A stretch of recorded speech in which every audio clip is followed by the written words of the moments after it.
To enjoy the video in your language, click settings, head to audio track, choose your language, then sit back and enjoy. भाई पीछा ही नहीं छोड़ रहा, कभी कोई देखते ही ऐसे चिपक गए। ये देखो किस तरह भाग रहे हैं पागलों की तरह, पीछे से कहां से गाड़ी के पीछे लग गए थे। भाई देख लो, इससे पहले क्या क्या लग्जरियस गाड़ी में अपन रेंट लेके ट्रैवल करते थे। न्यूजीलैंड में मर्सिडीज बेंज, कहीं पे कुछ।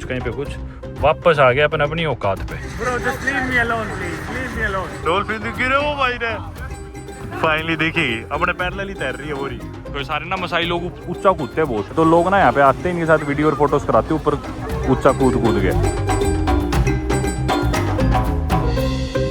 मैं हूँ फिलहाल ईस्ट अफ्रीका की एक country Tanzania, and the country shares it's borders with 8 other countries including Kenya, Uganda, Rwanda, Burundi, DRC, Zambia, Malawi and Mozambique. और फिलहाल अपन जाने लग रहे हैं करियाकू मार्केट, जो कि तंजानिया का सबसे बड़ा बाजार है दार एस सलाम सिटी में। मैंने अफ्रीका में इतनी बड़ी मार्केट पहले कभी नहीं देखी भाई। जो मॉडर्न डे तंजानिया है ना, इसे पहले बोला जाता था तंगानिका, और जांजीबार एक अलग एरिया था। जांजीबार तंजानिया का पार्ट नहीं था, ये दोनों मिलके बन गए एक कंट्री जिसका नाम पड़ा तंजानिया। अगर आप तंजानिया वर्ड को ब्रेक डाउन करोगे तो आप देख पाओगे कि ये तंगानिका और जांजीबार वर्ड का एक कॉम्बिनेशन है। और वहीं टूरिस्ट भी ना आपको ज्यादा जांजीबार में ही दिखेंगे। कोई आता है तो मोस्टली सिर्फ इनके एयरपोर्ट आता है, लैंड होता है, और फिर यहाँ से फेरी लेके या फिर फ्लाइट लेके चले जाते हैं जांजीबार। जिस तरह आज मैं फेरी लेके जाऊंगा। ये आ गया अपने लेफ्ट में कोको बीच, जो थोड़ी देर पहले भी हमने देखा था। अब वापस हम सिटी के साउथ की तरफ जाने लग रहे हैं। नॉर्थ में आगे थे जिधर मैं रहता था, वापस फेरी टर्मिनल की तरफ लौट रहे हैं। इससे पहले कि आदमी हमारे नीचे आए, पहुंच जाते हैं जल्दी से। वक्त हुआ अभी सही 3:41, सही 4 बजे हमारी फेरी है। बोर्डिंग वगैरह होने ही लग रही होगी फेरी की। गूगल मैप से टाइम दिखा रहे 15 मिनट और। अगर 4 से पहले चला दी उन्होंने तो हमारी छूट जाएगी, और 4 से पहले अगर नहीं चलाई और 4 बजे तक बोर्डिंग करने दी तो हम फेरी बोर्ड कर लेंगे। चलो देखते हैं क्या होता है।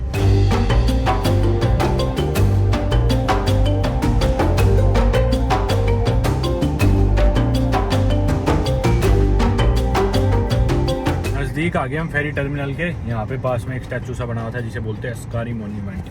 और भाई जब मैं टिकट लेने आया था ना फेरी टर्मिनल पे, पूछो मत भाई क्या हाल था आज सुबह जब मैं आया। मतलब इतने लोग धक्का मुक्की, रोड से ही ऑटो के पीछे भागने लग जाएंगे, गाड़ी के पीछे। जैसे दिखे ना कि भी कोई टूरिस्ट है, बाहर का आदमी है, फेरी खरीदेगा, तो जो बीच में दलाल होते हैं टिकट दिलवाने वाले, सड़क पे से पकड़ के लेके आते हैं। मैं किसी तरह उनसे बचता हुआ मेन ऑफिस के अंदर घुसा, और उसके बाद भी मैं लाइन में लगा बिजनेस क्लास या VIP टिकट के लिए, जो महंगे वाली होती है, क्योंकि उसमें नंबर जल्दी आ जाता। वो थोड़ी महंगी भी थी टिकट, लेकिन कोई मतलब नहीं, कोई भी लाइन तोड़ के आगे आ रहा है, कोई भी मतलब मैं खड़ा रहा। एक इंसान और थे मेरे अलावा, एक टूरिस्ट और थे बड़ी उम्र के थोड़े, वो भी उसी लाइन में लगे हुए, उन्हें फेरी की टिकट लेनी। वो तो बेचारे हार मान के चले गए, उन्होंने टिकट ही नहीं ली, वापस लौट के। वो पता नहीं किसी और के थ्रू ली हो तो पता नहीं। फिर जब मेरा नंबर आया तो बिजनेस या फिर VIP टिकट तो उन पे थी नहीं, वो इकोनॉमी टिकट ही बेच रहे थे। वो $35 की थी, यानी कि 90-95 हज़ार इनकी लोकल करेंसी के शीलिंग थे। तो वही मैंने इकोनॉमी वाली टिकट ले रखी। और वक्त हो गया बस 5-7 मिनट बची है फेरी चलने में। नज़दीक ही है वैसे हम टर्मिनल के, पर भीड़ होगी यहाँ पे, भीड़ सी में फंस गया। ये देखो गाड़ी को घेर लिया है, मेरे साथ भागने लग रहे हैं मेरे चक्कर में कि ये टिकट खरीदेगा। किस तरह पीछे भी इतने थे 3-4, वीडियो में नहीं आया अभी, कह रहे यहाँ गाड़ी लगाओ, यहाँ गाड़ी लगाओ। ये सोच रहे मैं टिकट खरीदूंगा, मेरे को टिकट दिलवाएंगे। ले रखी है भाई, रहने दे। ये देखो किस तरह भाग रहे हैं पागलों की तरह, पीछे से कहाँ से गाड़ी के पीछे लग गए थे। अब देखो वहाँ पे है वो सामने टर्मिनल। वक्त हो गया। Okay 10,000 you keep 12,000। Thank you so much. भाई गाड़ी सुधरती मेरे पीछे पड़ गई, आपके पास टिकट है? मैं बोला हाँ है। बोले चलो बैग दो, अपने बैग दो, हम ऑफिशियल कूली ऑफिशियल पोर्टर है, अपने बैग में दो। मैं बोला मैं खुद जाऊँगा, मेरे पिट्ठू बैग है। फिर बोल रहे हम आपको छोड़ के आते आज रोड क्रॉस करो। अरे चलना है तू, अपने आप चल लूँगा मैं। चलो मैं छोड़ के आऊँगा, बालक हूँ मैं, अपने आप पहुँच जाऊँगा। अब ये पीछे बढ़ाओ, मैं छोड़ के आऊँगा, और आगे पैसे मांगे। यहाँ पे गए गन्ने गुन्ने के जूस है। जब मैं टैक्सी से उतर भी रहा था ना, अरे तू चल ना, मैं अपने आप चला जाऊँगा, जा। मेरी टैक्सी का ड्राइवर ही बोल रहा कि इनसे सावधान रहना, इनसे बच के रहना, फ़ोन फान और अपना बैग ध्यान से उतारना। देखना कैसा जाम लगा हुआ है भाई यहाँ पे। You don't have to direct me, I can go by myself. Sorry.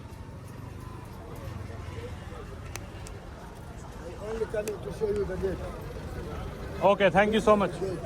Okay I knew the gate, thank you. अभी फिर मेरे चिपक के पासपोर्ट दिखा, टिकट दिखा। मैं बोला मैं नहीं दिखा रहा किसी को भी।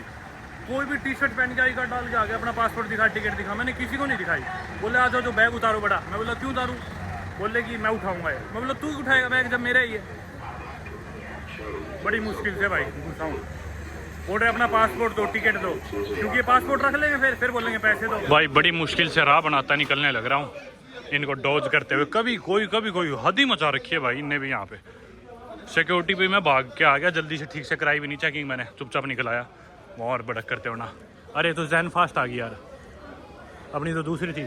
हटना है, रुकना नहीं है, धक्के से रोकने की कोशिश करेंगे, रुको ही मत। अपनी ये वाली होगी आज़ाम मैरीन डिवीज़न, 4 बजे की लास्ट फेरी और दिन की, ये मिस होगी ना तो अपने को एयरपोर्ट जाना पड़ेगा, फ्लाइट लेनी पड़ेगी। फ्लाइट भी 7-8 बजे तक चलती है वैसे। चलो भाई किसी तरह दिख गई फेरी अपने को, 4 बज चुके पूरे, बस पहुँच ही गए।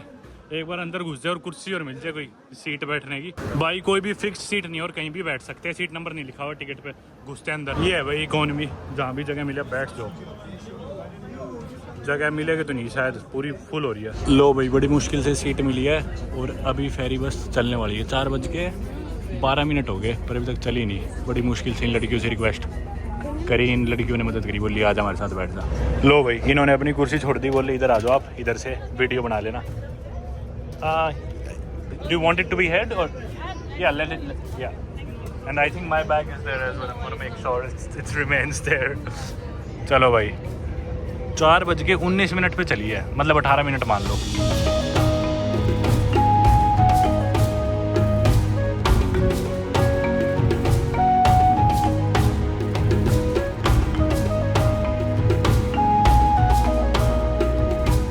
लो भाई वो दिख रहा है आपको सामने ज़ांज़ीबार। अभी बस अपनी फेरी डॉक होगी और उतरेंगे।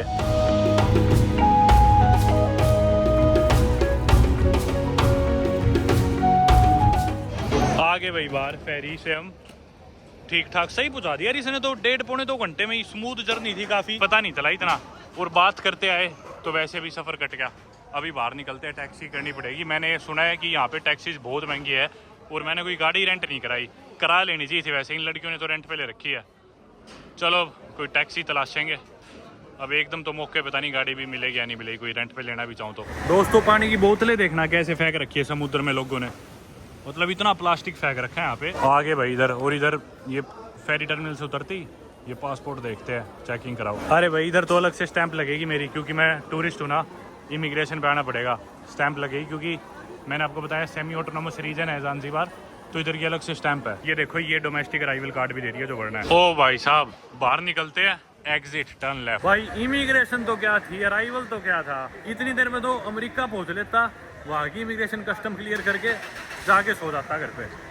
ओ भाई ये बताता हूँ, चलो कोई टैक्सी तलाशते हैं पहले तो। कोई टैक्सी वाला आने भी नहीं लग रहा पूछने के लिए, एक तो खुद ही ढूंढने पड़ेंगे, नहीं तो सारे चिपक जाते हैं पहले। वो तो पोर्टर तो इतने चिपक गए, टैक्सी वाले नहीं आ रहे। भाई हद मचा रखी है यार। इधर तो टर्मिनल पे आती मेरे को जाना था मेरी अकोमोडेशन में, जो कि है ज़ांज़ीबार का। अगर आप स्क्रीन पे मैप देख रहे होगे तो इसका जो टर्मिनल है ये है वेस्ट में, और मैंने मेरी अकोमोडेशन बुक रखी है इसके बिल्कुल नॉर्थ में, नुंगवी में। नुंगवी जो इलाका है, और नुंगवी काफ़ी ना मतलब ऐसे रिलैक्स्ड एरिया है, बीच वाइब्स और टूरिस्ट भी आते हैं उधर। तो वो जगह है यहाँ से दूर 40-50 किलोमीटर है, और मतलब 1.25 घंटे का रास्ता है।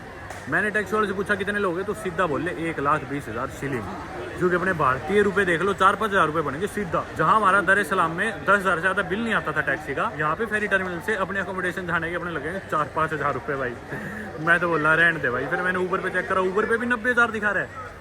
क्या ही करे भाई, 3,400 तो ऊबर पे भी दिखाने लग रहा है। फिर ये भी बोले कि 90,000 में ले जाएंगे। मैं बोला 70,000 देता हूँ मैक्सिमम, बोले नहीं। फिर मैंने सोचा एक बार आसपास कोशिश करता हूँ कहीं कोई गाड़ी मिल जाए तो। भाई सारे लोग जैसे ही मैं बोल रहा था उसके तुरंत बाद ही चिपक पड़े। अब देखो ये लोग भी पीछे कैसे चिपक रहे हैं मेरे, फोन निकाल ले तो दूर होने लग रहे। ओ भाई रे बुरा हाल हो गया। ये देखो भाई सारे, I'm good, thank you, yeah. I'm going to Nungu now. If you are ready to give me 50,000 shillings. 50,000? Yeah, I'll take I'm gonna see if I can get a car on rent. If I don't find it, then I'm gonna come back and go to Nungu. I'm gonna come here in 5 minutes if I don't find a car. I'm going to the car rental right now. If I don't find a car at the car rental, I'm gonna come back. Because if you rent the car, you should put you with the fuel. Yeah, fuel, permit. I know. But still, yeah, okay. Thank you. Go back. Yeah. I'm good. Leave me. Thank you so much. I'm good. Thank you so much. Leave me alone, bro. Please. भाई देखो यार कितने चेप हो गए यार सही। Bro, just leave me alone, please. Leave me alone. बिल्कुल फेरी terminal के बाहर तो भाई नहीं थे लोग। मैंने सोचा था यहाँ पे लोग नहीं चिपके, और भाई उसके 1 मिनट बाद जो मेरे चिपके हैं लोग। चल माँ भाई यूँ तो काम नहीं बनेगा। ये टैक्सी वालों के तो हम ही लगते रहेंगे ऐसे ही। No, but I'm renting a car. या I am going to car rental. भाई पीछा ही नहीं छोड़ रहा, कभी कोई देखते ही ऐसे चिपक गए भूखे आईना की तरह। अरे यार किस बात की इतनी आई बना रखी है ज़ांज़ीबार की, मेरे तो ये समझ में नहीं आने लग रहा है यार। देखना कितना धुआं, गंदगी, भीड़ भड़ाका, कोई सेंस नहीं किसी को, और वही टैक्सी माफिया चला रखे हैं यहाँ पे भी। और अभी तो मैंने इनके परमिट्स, टैक्सीज, इंश्योरेंस की आपको बात बताई नहीं, पूरी बताऊंगा। इधर लोकेशन दिखा रहे कार रेंटली, मैंने उसे फोन करके पूछा है, बोल रहा है कि एक ही गाड़ी है पर उसमें एसी नहीं है, पुरानी कंडीशन में। मैं बोल रहा एक बार आ रहा हूँ मैं देखने। अरे भाई थोड़ी सी शांति हुई है सड़क से हटके, इतना शोर भाई, इतना शोर, बुरा हाल कर रखा है, बुरा ही हाल। भाई उस कार रेंटल वाले की तो लोकेशन गलत है, इधर था ही नहीं वो। पूछा मैंने एक दो लोकल से, किसी को पता भी नहीं। ऐसे बुरके में औरतें आएंगी, बोल रही है पैसे दो खाने के लिए। मैं बोला तू दे मेरे को, फिलहाल तो मैं ज़्यादा भूखा और परेशान हूँ तुम सबसे। ये क्या है, ये कोई बराजा ला मानसीपा, मुझे नहीं पता नहीं, ये तो स्वाहिली लिखी हुई है। ये कोई बिल्डिंग सी है, साथ में मेन रोड है। ये सड़क फिर भी थोड़ी सी ठीक लग रही है भाई, बहुत ही ओवरवेलमिंग था वो फेरी टर्मिनल तो यार हदी मच गई। मैंने तो ढंग से पूरा रिकॉर्ड भी नहीं किया था, जबकि शाम के 6:40 हुए और पीछे कोई सायरन सा बज गया, आवाज आ रही है उधर, पता नहीं किस नाम का सायरन है। Oh so you have this car? This is small, या Small one. Oh, that one. Does it turn on? That one is half AC, but the gauge it's not working. That one it is half AC, but the gauge is working. Does it turn on? Sorry? Does this car turn on? It looks like it doesn't even turn on. How much is the price for this one? I told you before, $30 per day. Same price? Yes, all same price. But bro, this is American price. This is European price that you're offering me. Give me Asian African price. भाई ये गाड़ी है, इसमें AC थोड़ा बहुत काम कर रहा है, लेकिन इसका फ्यूल का टैंक काम नहीं कर रहा। यूं नहीं देख सकते तेल कितना है गाड़ी में तुक्के से चलानी पड़ेगी, बोल रहा है कभी बंद हो सकती है, कुछ नहीं पता। पर उन टैक्सी वालों के मुंह लगने से तो बेहतर ही है, जो भी है काम चलाऊ। $30 बोल रहे इसने एक दिन के, मैंने एक बार अभी 4 दिन के लिए ली है तो $120 हो गए। लेकिन यहाँ पे परमिट भी लेना है भाई, इतने फालतू के ऊपर के खर्चे हैं ना इस आइलैंड पे, बताता हूँ आप लोग, दिमाग खराब हो गया मेरा तो। I have to lock it like this. How do I lock it? Cannot? Oh, I can. Finally, at least this works. भाई इस दुकान के अंदर कॉन्ट्रैक्ट होएगा, लेकिन ये अभी ताला लगा के प्रे करने गए हुए शाम का समय, तो जब इनकी प्रेयर हो जाएगी तो वापस आएंगे तब कॉन्ट्रैक्ट होएगा। इतना मैं इंतजार कर रहा हूँ बाहर। भाई अभी मैं गाड़ी की वीडियो रिकॉर्ड कर रहा हूँ, कहीं भी कोई स्क्रैच वगैरह तो नहीं है, ताकि बाद में दिक्कत ना आए। Do you have insurance also? 30 parts. 30? 30 parts. Not full insurance, half. Half insurance 30। अच्छा ओके, पूरा इंश्योरेंस नहीं है भाई इन पे। इंश्योरेंस वैसे हमेशा ले ही लेना चाहिए ऐसी सिचुएशंस में। भाई इन्होंने मेरे को बताया यहाँ पे गाड़ी का कोई इंश्योरेंस नहीं होता, बोलते होता था पर सरकार पैसे ही नहीं देती, इंश्योरेंस कंपनीज पैसे ही नहीं देती, तो इसलिए अब हमने इंश्योरेंस करवाना ही बंद कर दिया। बोल रहा है ये अफ्रीका है, यहाँ पे कोई फ़ायदा नहीं है, आपके एक बार पैसे लग जाएंगे लेकिन रीइंबर्स होते ही नहीं है। तो बोला कोई इंश्योरेंस नहीं है हमारे पास, जो भी आप नुकसान करोगे वो आपको भुगतना ही पड़ेगा। ढंग से गाड़ी की वीडियो फोटो ले लो, और कोई भी डैमेज होता है वो आपको भुगतना पड़ेगा। मगर ठीक है भाई, क्या इलाज है, ज़्यादा से ज़्यादा इसमें डैमेज, खैर क्या होगा, कोई खरोच ही लगेगी। पूरी गाड़ी की इसकी कीमत कितनी होगी? 20-30 हज़ार होगी। व्हाट की? आई हैव द की, या it's with me. So just to give you some, you want to check something. Okay, So let's go inside. Make sure my bags are inside. You don't. Okay, या thank you Sufiyan भाई, इसके वैसे review पढ़ के आया था मैं, होना तो ठीक चाहिए बंदा। एटीएम पे आ गए भाई पैसे निकलवाने के लिए कैश। एयरपोर्ट पे देखा ही था आपने परसों, बहुत पैसे चार्ज करते इधर ही है, पर देखते एक बार कितने। स्टैनबिक बैंक नहीं मिला, वो सबसे सही है, वो कमीशन तो लेता है पर पैसे ज़्यादा निकाल देते हैं एक बार में। देखो ये 4 लाख पे लेगा 14,000 की फ़ीस, यानी कि 14,000 तो चलो 500 रुपये भारत के, इतने तो स्टैनबिक भी लेता ही, क्या करे अब, चलो कोई नहीं। लो भाई आ गया पैसा अपने पे। वैसे तो मैंने 4 लाख वहाँ पे निकलवा लिए, इस दूसरे एटीएम में भी ट्राई कर रहा हूँ ये मैक्सिमम कितने निकाल के देगा, क्योंकि जो मेरी अकोमोडेशन है ना वो भी बोल रहे हैं कि हम फालतू पैसे लेंगे कार्ड से, 5% का सरचार्ज। 5% तो कहीं नहीं सुना मैंने पूरी दुनिया में, हर चीज़ में यहाँ पे इतने एक्स्ट्रा सरचार्ज, इतने एक्स्ट्रा पैसे। मैं एक बार देख रहा हूँ ये मैक्सिमम कितने पैसे निकाल के देंगे। अब ये ले रहे हैं 6% का मार्कअप, यार हद मचा रखी है। कैंसिल। या thank you so much brother, appreciate it. Yeah, next time I'll come on my Royal Enfield. Can you tell me where is the nearby fuel station? Where can I get the fuel? Perfect, that's lovely. चलो भाई आ गई अपनी गाड़ी। ताला, गाड़ी तो क्या है, यूँ लग रहा है हरीसन का ताला खोल रहा हूँ। बैठो भाई। ओहो अरे यार गोड्डे फंस गए इसमें तो यार, इसमें तो वो बदबू आ रही है यार गांजे की। कोई ये पता नहीं किस टाइप के लोग बैठे होंगे इसमें। यार मेरी टांगे फंस गई है तो पीछे नहीं हो रही भाई। ये सीट पीछे कर। अब ये किसी को बुला के ला रहा है जो शायद सीट पीछे कर देगा। बाकी भाई यहाँ पे ना, not the back, my legs. Okay, this one. My legs, yeah. It is too tiny, like, but okay, I don't have a choice. Yeah, this does not go upwards. Yeah, a little bit. Okay, I will manage. Yeah? I will manage, yeah. Don't worry. I'm from India. I can drive everything. चलो भाई, काले शीशे गाड़ी दे यार आगे। Light भी है, अच्छा।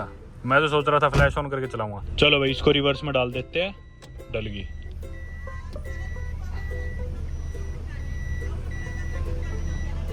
कुछ नहीं दिख रहा है। एक तो शीशे काले इतने करा दिए ऊपर से, यहाँ पे वैसे भी अंधेरा, ऊपर से थोड़े लोग भी शाम के समय दिखते नहीं ना। मैं भी नहीं दिखता ऐसे तो शाम को, बहुत ज्यादा ही अंधकार हो गया। तो भाई स्कीम ये है कि ना, गाड़ी का जैसे मैंने बताया फ्यूल मीटर तो खराब है, और ये सूफियान भाई मेरे को बोला कि ना पेट्रोल स्टेशन पे स्कैम कर लेते हैं, ध्यान से रहना पड़ता है कि भी तेल दिखाएंगे लेकिन डाल लेंगे नहीं, ज्यादा पैसे ले लेंगे, ये वो। बोला बड़े ध्यान से तेल डलवाना। मैं बोला तू साथ ही चल मेरे। बोला हाँ ठीक है, मैं तुम्हारे साथ चलता हूँ भी, पहली बार तेल डलवाने के लिए। अभी जो सीट है ना मेरी, सीट भी झूलेदार है, यूँ देखो फिक्स है लेकिन झूलती है यूँ। भाई देख लो, इससे पहले क्या क्या लग्जरियस गाड़ी में अपन रेंट लेके ट्रैवल करते थे। न्यूजीलैंड में मर्सिडीज बेंज, कहीं पे कुछ कहीं पे कुछ। वापस आ गया अपन अपनी औकात पे। आ जा भाई Sufiyan. Yeah. Oh, you're coming with me? Come. Let's go. Where are you going right now, you say? I'm going to Nungvi after the fuel, yeah. Okay, I will show you the way because me, I'm going this way, no way. Okay, no problem. That's Maybe cool. Tomorrow I will take it, a scooter. Right now, I'm Yeah. with someone. No problem. That's better. If you go with me, it's better. वो आ गया सामने अपना तेल station. भाई गाड़ी के शीशे बिल्कुल काले हैं, कुछ भी नहीं दिख रहा था। अब ये करने लग रहा है बैक, क्योंकि इधर तो ये प्रीमियम और डीजल है। वो पेट्रोल वाले बोले गाड़ी इधर लेके आओ, ये बोला मैं ही लगा देता हूँ। 2775 सीलिंग का 1 लीटर है ये, यानी कि भारतीय 100 रुपये से थोड़ा कम। तो अपन ने डलवा लिया 60,000 सीलिंग का। मेरे ख्याल से 20 लीटर तेल आ जाएगा।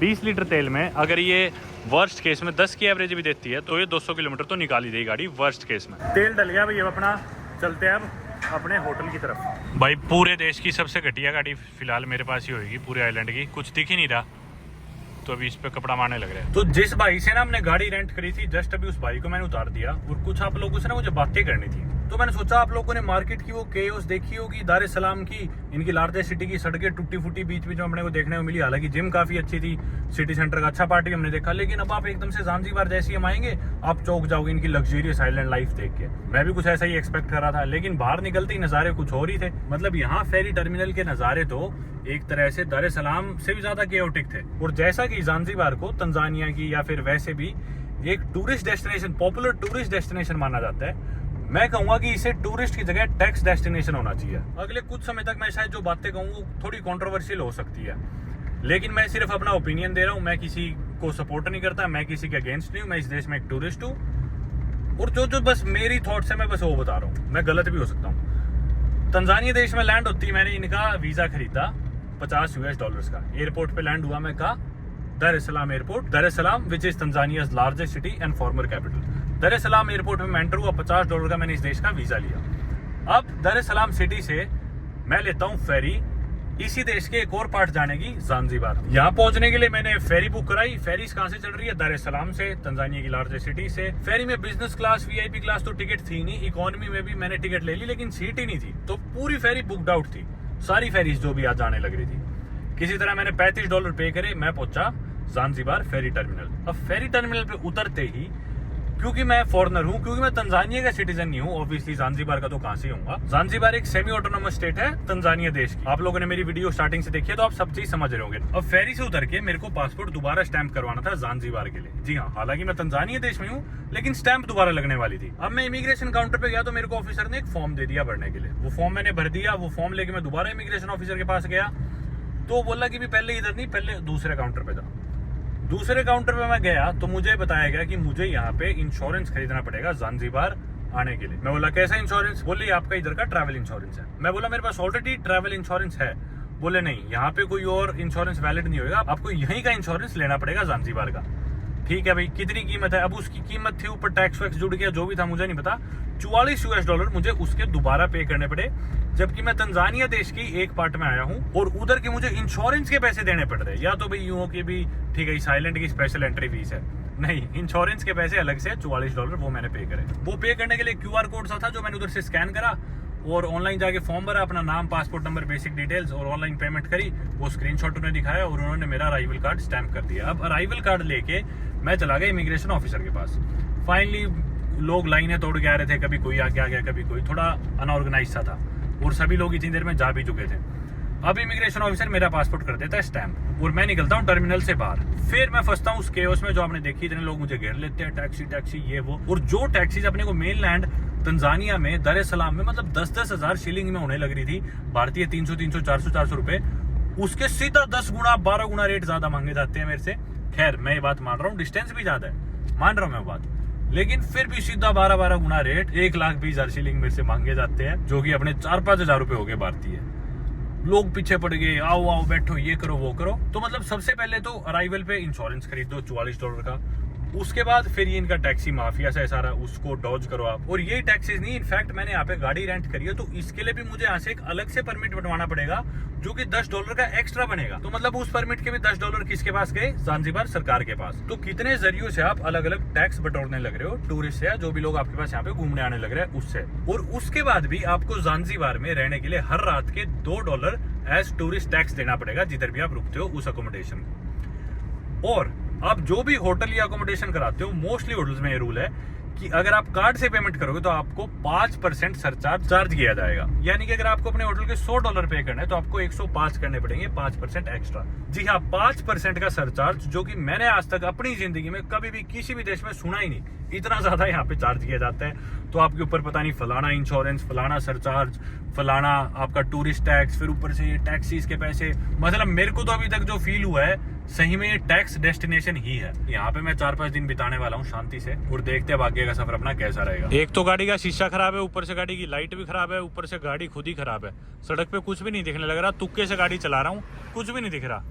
रैंडमली फोन में क्या पता आपको फिर भी थोड़ा बहुत शायद दिख रहा हो, कुछ ही नहीं पता चल रहा भाई, एकदम तुक्के से गाड़ी चलने लग रही है। बात करना चाहूंगा तंजानिया की, बल्कि तंजानिया की भी नहीं, टंगनयिका की। आप लोग जानते हो, वीडियो स्टार्टिंग से देखिए तो, कि भी ज़ांज़ीबार अलग, टंगनयिका अलग। और टंगनयिका ने ज़ांज़ीबार को अपने साथ जोड़ के देश का नाम तंजानिया रखा, ताकि ज़ांज़ीबार की अलग आइडेंटिटी उसमें झलके। आप में से काफी लोग तंजानिया को जानते होंगे माउंट किलिमंजारो की वजह से। जी हाँ, तंजानिया देश का जो नॉर्थ ईस्टर्न पार्ट है ना, वो काफी माउंटेनियस है और काफी डेंसली फॉरेस्टेड है, और वहीं पे लोकेटेड है Mount Kilimanjaro, which happens to be the tallest mountain in Africa, और पूरी दुनिया की highest free standing mountain in the world. यानी कि कोई ऐसी माउंटेन जो किसी माउंटेन रेंजेस का हिस्सा ना हो, मतलब सिंगल फ्री स्टैंडिंग माउंटेन कोई दुनिया में है सबसे ऊंची, तो वो तंजानिया देश की माउंट किलिमंजारो ही है। क्योंकि जितनी भी टॉलेस्ट माउंटेन्स है दुनिया की, वो किसी ना किसी माउंटेन रेंज का पार्ट है। माउंट किलिमंजारो की हाइट हालांकि 5895 मीटर शायद, अगर मैं गलत नहीं हूं तो। और दुनिया की टॉप 200 जो हाईएस्ट सिंगल माउंटेन्स, हालांकि उसमें इसका नाम नहीं आता, पर अफ्रीका की हाईएस्ट है। और सिंगल फ्री स्टैंडिंग माउंटेन की बात करें तो उसमें पूरी दुनिया में ही हाईएस्ट है। यानी कि जो 150-200 से ऊंची जो माउंटेन है, वो किसी ना किसी माउंटेन रेंजेस का पार्ट है। इसी के साथ में तंजानिया देश में 17 नेशनल पार्क्स है। जी हाँ, इतनी डाइवर्स और इतनी इंटरेस्टिंग यानी कि वाइल्ड लाइफ है तंजानिया देश की। मैं जानता हूं, मैं अभी तक सिर्फ सिटी वाला पार्ट कवर कर रहा था वीडियो में। आप लोग शायद तंजानिया को माउंट किलिमंजारो की वजह से जानते होंगे, यहाँ की वाइल्ड लाइफ की वजह से, यहाँ की लेक्स की वजह से। वो सब चीजें मैंने अभी तक दिखाई नहीं, लेकिन ये चीजें बतानी जरूरी है। आप एक बार समझो, मतलब 17 नेशनल पार्क्स है। दुनिया के जो भी जानवर आपने बचपन में किताबों में देखे है ना, वो सारे जानवर इस देश में पाए जाते हैं। इनकी सफारीज की अगर हम बात करें तो दुनिया की one of the top destinations में से एक है तंजानिया वाइल्ड लाइफ सफारीज के लिए। इस देश का 42,000 स्क्वायर किलोमीटर एरिया इनके नेशनल पार्क से कवर्ड है, जो कि 40% एरिया होगा पूरे देश का। आप इमेजिन कर सकते हो भाई कितनी जबरदस्त वाइल्ड लाइफ है इस देश की। इसके साथ ही अफ्रीका कॉन्टिनेंट की तीनों ग्रेट अफ्रीकन लेक्स की अगर हम बात करें तो वो तीनों लेक्स तंजानिया में पार्टली या फुली पड़ती है। सबसे पहले तो लेक विक्टोरिया इसके नॉर्थ में, जो कि पूरे अफ्रीका कॉन्टिनेंट की सबसे बड़ी लेक है तंजानिया में। इसके वेस्ट में आप देखोगे तो पूरे अफ्रीका की डीपेस्ट लेक तंगनयिका, और पूरे अफ्रीका की सेकंड लार्जेस्ट लेक भी है। लार्जेस्ट भी इधर है लेक विक्टोरिया, सेकंड लार्जेस्ट और डीपेस्ट लेक तंगनयिका भी यहाँ पे है। और पूरे अफ्रीका की सेकंड डीपेस्ट और थर्ड लार्जेस्ट लेक भी, लेक मलावी भी तंजानिया के साउथ में है। आपने मेरी मलावी वाली वीडियो में देखा होगा, मैंने पहले ही बताया कि लेक मलावी में पूरी दुनिया में सबसे ज्यादा स्पीशीज ऑफ फिशेस पाई जाती है। तो यानी कि तीनों अफ्रीकन बड़ी लेक्स तंजानिया में है, पार्टली या फुली। अब आप लोग सोच रहे हो कि मैं इतनी देर से सारी बकवास क्यों करने लग रहा हूँ, इतना ज्ञान क्यों झाड़ने लग रहा हूँ, मैं अपनी गाड़ी क्यों नहीं चला रहा। अब वापस आते हैं पिछले पॉइंट पे कि भी लोग ना बिगर पिक्चर नहीं देखते। लोगों का पर्सपेक्टिव क्या है, लोग यहाँ पे क्या मानते हैं। हालांकि सेमी ऑटोनोमस स्टेट है ज़ांज़ीबार ऑलरेडी तंजानिया देश की, इसको काफी पावर्स मिली हुई है। ये जो भी टैक्स वैक्स मेरे से बटोरा जा रहा है, ये सब ज़ांज़ीबार की सरकार के पास आ रहा है, तंजानिया के पास नहीं जा रहा। लोकल इंसान से मैं पूछ रहा हूँ कि भी कितना सेफ है रात को, बोल रहे ज़ांज़ीबार के लोग आपके साथ कुछ नहीं कर सकते। ये तंगनिका यानी कि तंजानिया वाले लोग आके यहाँ पे करते हैं क्राइम, ये आपको लूट लेंगे। अच्छा, साथ ही में फिर उनका कहना है कि भी हमें तो अलग देश बनाओ, हम अलग देश होने चाहिए। तंजानिया तो चलिए हमारे बलबूते पे रहे, हमारे बलबूते पे उन्हें पैसा मिल रहा है। अब मैं एक टूरिस्ट हूँ, ना ही मैं किसी की सपोर्ट हूँ, ना ही मैं किसी के अगेंस्ट हूँ। यहाँ के लोगों को जो करना है वो करो, तंजानिया की सरकार को जो करना है वो करो। ज़ांज़ीबार तो क्या, ये छोटे से आइलैंड्स है तंजानिया देश के पास में। वो जो नेशनल पार्क उधर है, वो जो वाइल्ड लाइफ उधर है, वो वाइल्ड लाइफ समुद्र तैर की इधर या फिर फेरी में बैठ के इधर थोड़ी आ रही है। मतलब जो चीज तुम्हें पूरी दुनिया में सबसे डिस्टिंक्ट बना रही है, तुम्हारी वाइल्ड लाइफ और ये तुम्हारी लेक्स, तुम्हारी फिशेस की स्पीशीज, तुम्हारी जानवरों की स्पीशीज, वो सब तो मेनलैंड तंजानिया में है यार। जो बिजीएस्ट एयरपोर्ट है तुम्हारा, वो तो मेनलैंड तंजानिया में है। जो तुम्हारी लार्जेस्ट सिटी है वो तो मेनलैंड तंजानिया में है। मैं कुछ इल्जाम नहीं लगा रहा, मैं सवाल पूछ रहा हूँ। आप में से अगर कोई ज़ांज़ीबार को रिप्रेजेंट करता है, वहां से हो या वीडियो समझ पा रहे हो, तो प्लीज मुझे बताना, मैं जानना चाहता हूँ। मेनलैंड से आप कितना दूर हो? 50 किलोमीटर आप दूर हो। ऐसा भी नहीं हो कि आप कई 100 किलोमीटर दूर हो। जिन लोगों से मेरी बात हुई है उनका ये भी क्लेम करना है कि भी हमारा कल्चर बिल्कुल अलग है, हमारा धर्म बिल्कुल अलग है, हमारे ट्रेडिशन बिल्कुल अलग है। वहाँ पे भी स्वाहिली बोल रहे हैं, यहाँ पे भी स्वाहिली बोल रहे हैं। दर सलाम में सारे मुस्लिम्स है, इधर सारे मुस्लिम्स है। तो मतलब ना ये चीज मैंने देखी है, इंसान बिगर पिक्चर नहीं देखता, हमेशा ही देखता है भाई हमें अलग करो, हम स्पेशल है। और ये बात एक सिंगल इंसान पे भी लागू होती है, ग्रुप पे भी होती है। हम यूँ सोचते भाई हम बहुत स्पेशल है, हमें स्पेशल दर्जा मिलना चाहिए। चलो भाई, ये आ गया नुंगवी, जिधर अपन रुकने वाले हैं। इधर से नुंगवी पार्ट स्टार्ट हो गया, यानी कि ज़ांज़ीबार आइलैंड का एकदम नॉर्थ। काफ़ी सारे इलाके हैं। अपन थे वेस्ट में, स्टोन टाउन उधर ही है। जो इनके टिपिकल घर और रेजिडेंट्स देखने को मिलेंगे वो स्टोन टाउन में देखने को मिलेंगे ज़ांज़ीबार के। पर खूब सारे इलाके हैं। अपन बिल्कुल नॉर्थ में आ गए। इधर से लेफ्ट लेना है अपने को, रोड से अब हम मुड़ गए लेफ्ट। यहाँ पे अपना चलो चलते हैं, ढूंढते हैं लोकेशन पे। यार मैं तो सोच रहा था बहुत ही ज़्यादा मॉडर्न ऐसे रिजॉर्ट्स वगैरह सारी जगह ऐसी होंगी। हालांकि मेरे पास मेरा परमिट नहीं आया है, तो जिस दुकान से मैंने गाड़ी रेंट करी थी ना, वो बोल रहा कि भी कल भेज दूंगा परमिट आपका। हाँ, इधर सीख होने चाहिए अपने। बीच बंगलोज करके कुछ नाम है, लेफ्ट में दिखा रहा है आगे मोड़, कोई दिख रहा है? हाँ, वो आगे सीख है एक मोड़, ये होगा। देखो कितने गोरे लोग हैं यहाँ पे, है ना। इधर टूरिस्ट काफी आते हैं। मैं तो रास्ता पूछ रहा हूँ और मेरे को पता है इधर सीख गया, कहीं गाड़ी में बैठने को तैयार हो लिया था भाई। मैं बोला रे ये है, ठीक है चला जाऊंगा। ये होगी एंट्रेंस शायद, ये खुली है क्या? यही है भाई, खड़ी करते हैं गाड़ी एक बार। चलो रे अंदर चलते हैं। कुछ भी अवेलेबल नहीं था, कुछ भी। आके भाई चेक इन कर रहा हूँ, कुछ ऐसे सारे बंगलोस। ये पूल है भाई इनका, कमरे की तरफ जा रहे हैं। ये है भाई अपना घर। ये आया अपना $500 का। 43-44 हज़ार रुपये कटे हैं मेरे कार्ड से, 4 रात हो गए। बस ये छोटा सा। लो भाई अपनी जैगवार में से बैग निकाल लेते हैं दूसरा। खुल जा रे हरीसन, आ जा मिस्टर। इनकी ना 10 बजे किचन बंद हो जाती है और हालत टाइट हो रखी है, तो मैंने यहीं पे भी खाने का ऑर्डर दे दिया एक बार तो। और अभी 10 बजने में 15 ही मिनट है। मैं बोला मैं एक बार नहा के आई, तेने खाना बनाओ तुम। सारे कपल्स आए हुए भाई, बिल्कुल रोमांटिक जगह है ना। तो मैं इकलौता सिंगल था यहाँ पे। इनफैक्ट इन्होंने रूम का प्राइस भी मेरे को 2 जनों का दे रखा था। मैं बोला मैं अकेला हूँ यहाँ पे। बोला अकेले तो ऐसे कोई आता ही नहीं। मैं बोला मैं अकेला ही हूँ भाई, एक जने का करते प्राइस। ब्रेकफास्ट भी एक ही जना करेगा क्योंकि ब्रेकफास्ट इंक्लूडेड था। फिर जाके इन्होंने मेरे को प्राइस दिया था 4 रातों का $480, जिसमें $2 पर नाइट का टूरिस्ट टैक्स भी ऐड होगा। तो 4 रातों का हो गया टोटल $488 मेरे खाते से शायद कटे हैं 43-44 हज़ार रुपये, प्लस TDS भी कटा है 13-14 हज़ार रुपये। वो एक बार तो 60 हज़ार के करीब रुपए मेरे कट गए। आप लोग सोच रहे हो इतना तो ये कुछ है भी नहीं कि 45 हज़ार रुपये 4 रातों की इधर रुकने गए, इतना तो कुछ बड़ा ये है भी नहीं। और अफ्रीका है ये तो। पर मैं आप लोगों को बता दूं भाई, सारे रिजॉर्ट्स बुकड आउट थे इधर नुंगवी में। ज़ांज़ीबार के नॉर्थ में कुछ भी अवेलेबल नहीं था, सब फुल था। और मेरी आदत आप लोगों को पता है, ये लास्ट मोमेंट प्लान्स होते हैं कि भी ठीक है कल वहाँ जाना है तो आज बुकिंग कराते हैं, फिर आज वहाँ जाना है तो आज ही बुकिंग कराते हैं।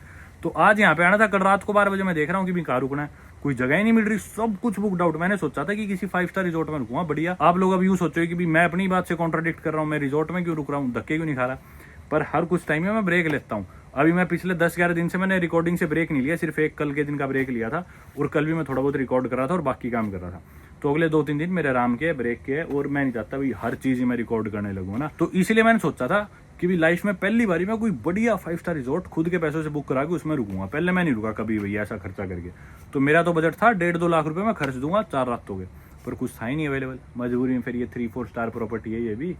खैर ये भी पैसा खराब करने वाली बात है, पर जब कुछ भी नहीं मिला ना, फिर मैंने सोचा कल कि भी इससे बेहतर तो मैं दुखी होने लग रहा हूँ। इतने पैसे लगाना भी चाह रहा हूँ, मैं फ्लाइट लेके अमेरिका चला जाऊँ, न्यूयॉर्क। तो एक बार तो मैं न्यूयॉर्क की फ्लाइट बुक करा रहा था, फिर मैंने सोचा चलो बार्सिलोना चलते हैं। एक ना बुक है पैराडॉक्स ऑफ चॉइस, आप लोगों के पास बुक अलग है, मैं पढ़ता नहीं, जिंदगी में कोई बुक नहीं पढ़ी, पर मेरे को पता है आप लोगों के पास जितनी ज्यादा चॉइसेस होगी ना, आप लाइफ में उतना कंफ्यूज होगे। तो कल मेरे साथ यही चीज हुई, मैं पूरी दुनिया की सारी सिटीज जाने को तैयार था, फिर मैंने एंड में सोचा यार ऐसे नहीं कोई फायदा, छोड़ो, मिलेगा तो ठीक है, नहीं मिलेगा तो कोई नहीं। इनसे मैंने रिक्वेस्ट करी कल बहुत ज़्यादा, तो ये मान गए, लेकिन बोले एक कमरा है थोड़ा दूर है वो दे देंगे, और ये कमरा इन्होंने मेरे को दे दिया। अब नहा के चलते खाना खाने, मैंने ऑर्डर कर दिया प्लेस, हिम्मत नहीं थी बाहर कहीं जाने की भी। भाई इनसे मैंने चिकन और चावल मांगे थे, पर कह रहे चावल खत्म हो गए तो मैंने आपके लिए फ्राइज बना दिए।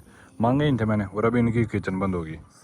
अब ये कैसे खाऊंगा, कोई कॉम्बिनेशन है। बाकी दोस्तों कुछ ऐसा हाल होता है अफ्रीका में, 50,000 रुपये देने के बाद भी ऐसा शावर मिलता है आपको। कोई इंसान थका रहा है तो 1 घंटा तो उसे शरीर की साबुन उतारने में ही लग जाए, क्योंकि ये शावर का प्रेशर होता है।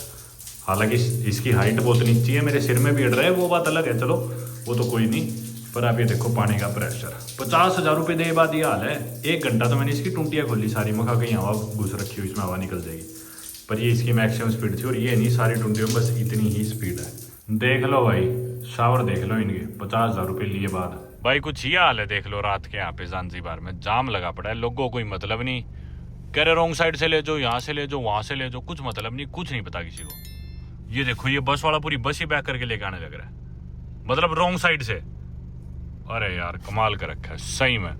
पुलिस आ रही है, पुलिस वाले कह रहे हैं आप इधर से जाओ। अरे मगर रोड के लेफ्ट साइड चलाते हैं, तुम भी ब्रिटिश कॉलोनी रहे हो वहाँ, नहीं पता तुम्हें? और सिनालीम बोल रहे हैं मेरे से, बोल रहे नहीं रॉन्ग साइड चलाओ, रॉन्ग साइड। आगे जाके और जाम लग गया। अरे ये देखो अभी ये लेके आने लग रहा है वापस।